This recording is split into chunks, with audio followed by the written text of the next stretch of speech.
Il est de retour tous les ans, au printemps et à l'automne. Il se souvient de l'été dernier, l'effluvium. Je pense qu'il est l'heure que nous comprenions exactement ce qu'il se passe dans la mécanique si complexe du cuir chevelu, afin que l'on puisse réellement expliquer ce qu'est un effluvium télogène. C'est parti. La vie du cheveu est composée de 3 phases. D'abord, nous avons la phase anagène, qui est la phase la plus longue. Elle dure environ 4 ou 5 ans. Et c'est la phase de croissance du cheveu. Le cheveu pousse. Ensuite, nous passons à la phase catagène. Cette phase-là est la phase la plus courte. Elle dure environ 3 semaines et elle est considérée un peu comme la phase de pré-chute du cheveu. Enfin, le cycle de vie du cheveu se termine par la phase télogène. La phase télogène, c'est la phase de chute du cheveu. Elle dure environ 3 mois. Ça, c'est le schéma totalement physiologique du cycle de vie du cheveu. Mais parfois, la machine s'enraye, s'emballe et l'on passe prématurément de la phase anagène à la phase catagène puis télogène. En ce sens, on va observer une chute plus importante que d'habitude. Alors quand est-ce que ça se passe exactement ?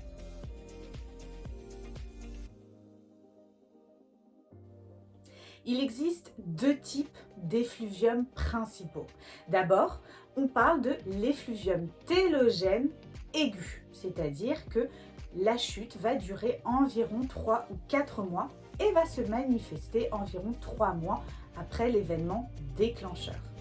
Quels sont ces événements déclencheurs ? Par exemple, on peut avoir eu une fièvre assez importante, de plus de 39 degrés par exemple, pendant plusieurs jours.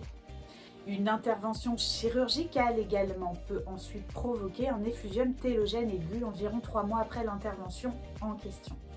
La cause de l'effluvium télogène aigu la plus courante chez la femme, c'est l'accouchement. En effet, pendant la grossesse, la femme va avoir beaucoup d'hormones féminines qui vont protéger ses cheveux. En ce sens, elle perdra très peu de cheveux pendant certains trimestres de sa grossesse.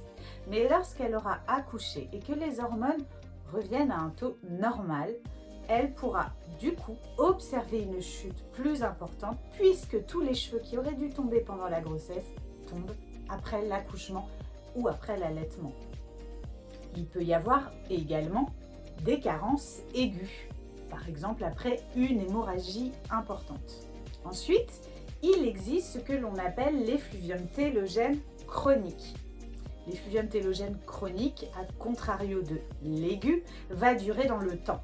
Lorsque la chute dépasse environ 5 ou 6 mois, on parle alors d'un effluvium télogène devenu chronique. Qu'est-ce qui peut provoquer ce type d'effluvium ?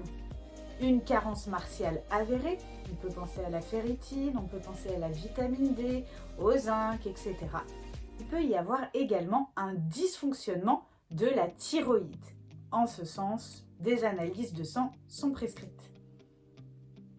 Certains effluviums télogènes chroniques n'ont pas réellement de cause. En ce sens, on les nommera effluvium télogène chronique idiopathique. Quels sont les traitements, quelles sont les solutions pour enrayer ces chutes de cheveux qui parfois peuvent être réellement très angoissantes ? En ce qui concerne les effluviums télogènes aigus, il n'y a pas de traitement et il n'y a rien à faire, mis à part une chose, faire preuve de patience et faire le dos rond. Inutile de se jeter sur les cures de compléments alimentaires qui promettent des repousses incroyables que l'on voit très largement circuler sur les réseaux sociaux. Inutile également de se jeter sur les roll-on ou autres sprays qui pourraient donner une masse capillaire tout simplement incroyable. Ça n'a pas d'intérêt. En ce qui concerne les effluviums télogènes chroniques, il est indispensable de corriger la cause éventuelle de cet effluvium. Est-ce un problème de thyroïde, auquel cas on pallie à ce problème? Est-ce un problème de carence? On supplémente. La supplémentation se fait accompagnée d'un professionnel de santé bien entendu. Lui vous conseillera quel complément prendre. Ne regardez pas forcément ce qui marche chez l'une et pas chez l'autre sur les réseaux sociaux et internet. Votre médecin vous accompagnera, c'est son métier. Aussi, on peut tout à fait prescrire du minoxidil pour enrayer la chute et pour faciliter les repousses. Pour conclure, il est assez courant que la machine s'enraye. Les cheveux peuvent passer plus vite et prématurément en phase catagène puis télogène et tomber plus massivement. Pour autant, ce n'est pas forcément un problème grave. Je sais très bien que ce type de chute peut être spectaculaire et peut être source d'une angoisse très profonde.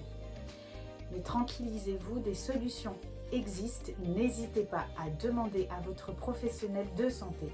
Et bien entendu, si vous avez des questions complémentaires, je suis à votre disposition. Salut!